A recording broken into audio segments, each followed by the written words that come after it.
kapamilya, ito po ang mga kapanapanabik na ganap dito lamang po sa Daalibay na walang ibang mga gumaganap dito kundi ang King Pao mga kapuso, sina Paolo Abilino at ang ating pinaka-paboritong actress na si Kim Chiu.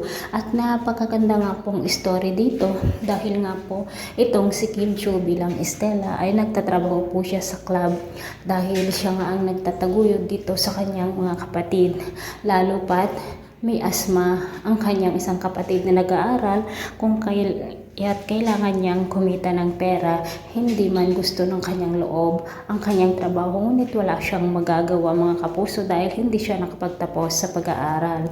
Samantala, ito naman pong si Paolo Abilino bilang Vincent ay kaibigan niya itong si Sam Bilby na pangalan niya ngayon ay Walter, ngunit namatay po itong si Walter dahil nga po sa inggit sa kanya dahil siya ang naging CEO ng Cabrera Group, kung kaya't ito ang dahilan kung bakit siya namatay at nag-iimbestiga nga ang mga pulis at kasama nga si Vincent dito sa suspect dahil nga po siya ang best friend nitong si Walter.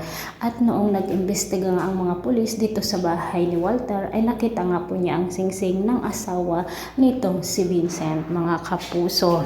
At ito nga ang pinakaunang suspect at nasampal nga ni Vincent ang kanyang asawa dahil nga sinabi niya na may relasyon pa daw sila nitong si Walter, bakit nandoon siya at bakit nandoon ang kanyang wedding ring.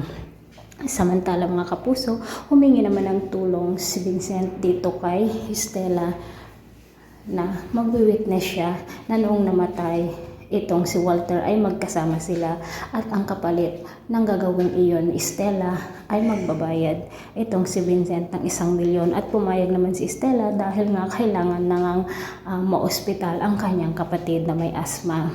Samantala mga kapuso, isang napakalaking iskandalo ang nangyaring ito nang interviewin ng social media itong si Estela at sinabi nga niya na boyfriend niya itong si Vincent. At ito nga, kinausap ng mga magulang ni Vincent si Estela na bibigyan daw siya ng malaking pera kapag hiwalan ni Estela ang kaniyang anak. At ayaw nga naman na mangyari iyon ni Vincent dahil nga mahal na niya itong si Estela dahil nga sa murder na nangyari kay Walter ay nawala na nga rin ang interes niya dito sa kanyang asawa. Mga kapuso, sino nga ba kayang pumatay dito kay Walter? O mga kapamilya, pakaabangan po natin ang bawat episode dito lamang po sa Daalibay. Maraming salamat. Bye-bye.